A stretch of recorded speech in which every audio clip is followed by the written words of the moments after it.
عمر مشتاق پر police کارروائی کرتی ہے اور اس کو گرفتار کر لیتی ہے۔ اس قتل کے ٹرائل بیسس پر ابھی معاملات چل ہی رہے تھے، عدالتی ٹرائل چل رہا تھا۔ 1 ماہ اس نے جیل کاٹی۔ 1 ماہ جیل کاٹنے کے دوران بیچ میں صلح نامہ کی باتیں ہونے لگی اور آخرکار صلح نامہ طے پا گیا، لکھت پڑھت ہوئی اور 1 ماہ جیل کاٹنے کے بعد یہ شخص باہر آ گیا۔ اب کیا ہوا؟ جب یہ باہر آ گیا، معاملات سیٹل ڈاؤن کی طرف جانے لگے۔ آرائی خاندان انہوں نے کیا کیا؟ پھر سے حملہ کیا جٹ برادری پر، جٹ خاندان پر۔ اس حملے میں عمر جو کہ 1 ماہ جیل کاٹ کر صلح نامہ کی بیس پر باہر آیا تھا، اس کو قتل کر دیا گیا۔ پھر ستیانہ پولیس اسٹیشن میں ایک اور قتل کا مقدمہ درج ہوا۔ اب آ جائیے جٹ گروپ پر۔ ایک ایسا کردار جو کرتا دھرتا ہے، جس کا ٹھاٹھیا بولتا ہے، جس کے نام کا بول بالا ہے، وہ ہے جناب جٹ گروپ کا ماموں۔ نام ہے ان کا توقیر عرف دھنا۔ دھنا اس کو کال کیا جاتا ہے، اس کو بلایا جاتا ہے۔ توقیر عرف دھنا کو یہ لگتا تھا سنیارا خاندان نے ہی ان کی مدد سے یہ قتل کروایا ہے، کہ انہوں نے تھڑے لگائے ہیں، انہوں نے فیلڈنگ کرائی ہے، انہوں نے مروایا ہے، انہوں نے مائنڈ سیٹ کیا، انہوں نے مائنڈ میک اپ کیا، برین واش ان کا ہے۔ اس کو ایسا لگتا تھا دھنے کو، ہم تو صلح کر چکے تھے، ہم نے تو دلوں سے میل نکال دی تھی اور صلح باقاعدہ ہوئی ہے۔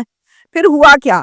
پھر انہوں نے مائنڈ واش کیا۔ وجہ صرف یہ ہے کہ سنیارا خاندان کا صرف اور صرف بول بالا رہ جائے، جٹ خاندان اور آرائی خاندان ان کو بلے لگایا جائے۔ پہلے صرف آرائی خاندان دشمن تھا جٹ خاندان کا، مگر اب کیا ہوا؟ اب 2 ہو گئے، سنیارا خاندان بھی دشمن ہو گیا۔ اب میں آپ کو بتاؤں کہ 13 اپریل یعنی 13 اپریل کو دوپہر 2:30 بجے یہ خاندان شادی پر جا رہا تھا وائٹ کلر کی پراڈو کے اوپر۔ اس وائٹ پراڈو میں کتنے لوگ سوار تھے اور کون کون تھے سن لیجئے۔ علیم سنیارا اس میں سوار ہے، محمد زہیب اس میں سوار ہے، سلامت علی اس میں سوار ہے، صنم سلطان اس میں سوار ہے اور سیف الرحمان اس میں سوار ہے اور محمد بخش بھی اسی وائٹ پراڈو میں بیٹھا ہوا ہے، سوار ہے۔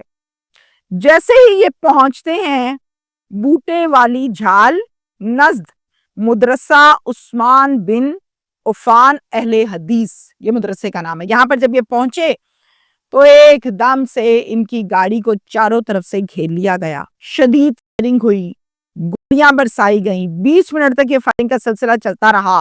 اپنی تصاویر وہاں پر پھینکی جو آپ کو اپنی اسکرین پر نظر بھی آ رہی ہیں، اور پھر اس کے بعد وہاں سے فرار ہو گئے۔ اس سارے معاملے میں ان گولیوں کے کھیل میں 4 لوگ قتل ہو گئے، سلامت، زہیب، علیم سنیارا اور صنم سلطان، یہ اللہ کو پیارے ہو گئے۔ باقی 2 کی حالت تشویشناک ہے، سیریس کنڈیشن ہے، دونوں ہاسپٹل میں زیر علاج ہیں، اور نام ہے ان کا محمد بخش جو کہ زندگی اور موت کی سانسیں لے رہے، اور سیف الرحمان اس کی بھی جو صحت ہے وہ ٹھیک نہیں ہے، ڈاکٹرز کہتے ہیں دعا کریں۔ 4 لوگوں کے قتل کا ایک اور مقدمہ درج ہوا تھانہ ستیانہ میں ہی، جس کے مدعی بنے ندیم ساجد صاحب۔ ندیم ساجد جو ہیں وہ ان کا تعلق سنیارا گروپ سے ہے۔ سنیاروں کا اب اس ٹائم یہ موقف ہے کہ ہمارا ان کے سابقہ قتلوں کے ساتھ کسی قسم کا کوئی لینا دینا نہیں، کوئی دشمنی نہیں، کوئی مسئلہ مسائل نہیں، نہ ہمیں کوئی دلچسپی ہے۔ ان کو ایسا لگتا ہے کہ ہم نے یہ کام کروایا، ہم نے تھڑے لگوائے، لیکن ہم نے نہیں لگوائے، ہمیں کوئی دلچسپی نہیں ہے، نہ جانیں گے ایسا کیوں سوچتے ہیں۔ اس کے بعد میں آپ کو بتاؤں کہ اس ایف آئی آر میں کتنے لوگ نامزد تھے، کتنے نامعلوم تھے۔ وہ یہ ہے کہ جی توقیر عرف دھنا اور اس کے ساتھ 12 لوگ اور جن کے باقاعدہ نام مینشن کیے گئے ہیں، یہ نامزد ملزمان ہیں، اور ٹاپ پر جو نام ہے وہ توقیر عرف دھنا کا ہے۔ اس کے ساتھ ساتھ 4 لوگ اور بھی شامل کیے گئے ہیں جن کو نامعلوم کی کیٹیگری میں رکھا گیا ہے۔ اب سنیارا گروپ کی کس حد تک لڑائی تھی، آرائی گروپ کی کس حد تک نفرت تھی، اور جٹ برادری کس حد تک سچی ہے، اس چیز کی تفتیش کرنے والا جو محکمہ ہے وہ پولیس کا محکمہ ہے۔ پولیس کرے گی اس کی تفتیش اور تصدیق، پھر اس کے بعد جو سٹیٹمنٹ پولیس دے گی وہ یقیناً آپ کو بتائی جائے گی۔ لیکن اس ٹائم تمام لوگ اس نوجوان لڑکے کے حوالے سے بہت دکھی دکھائی دیتے ہیں جس نے وائٹ کلر کا کاٹن کا سوٹ پہن رکھا ہے، دکھنے میں خوبصورت نوجوان ہے، اور اس کو بے دردی کے ساتھ اس طرح سے قتل کیا۔ لوگوں نے تصاویر ویڈیوز بہت کچھ دکھایا چلایا بھی، لیکن پالیسی ایسی ہے کہ میں آپ کو دکھا تو نہیں سکتی وہ ویڈیوز، مگر میں اور میری ٹیم ہم نے کلیئرلی وہ ویڈیوز دیکھی جس میں کسی کا سر گرا ہوا ہے نیچے، کسی کا سر لیفٹ گرا ہوا ہے، کوئی گاڑی کے دروازے سے آدھا باہر اور آدھا اندر ہے اور لہو لہان ہے، اور گاڑیاں سوراخ کر دیے گئے ہیں، گاڑیوں کی لوہے کی چادر میں سوراخ ہیں، چھلنی کر دیا گیا ہے، اس قدر فائرنگ ہوئی ہے۔ بہرحال انتظار کرتے ہیں کہ پولیس اس تفتیش کو کب تک مکمل کرتی ہے۔ یہ تمام کا تمام موقف جٹ برادری، ارائیں برادری اور سنیارا برادری، یہ تمام برادریوں کا جو موقف ہے، جو عوام سے بات کی، جو نمائندگان سے، مقامی صحافیوں سے بات کی، وہ تمام چیزیں میں نے آپ کے سامنے رکھی ہیں، لیکن میں یقین کرتی ہوں پولیس کی تفتیش پر، اور وہی تصدیقی خبر ہوتی ہے۔ تصدیقی خبر کیا آتی ہے وہ پھر ہم آپ سے شیئر کریں گے۔ Thank you.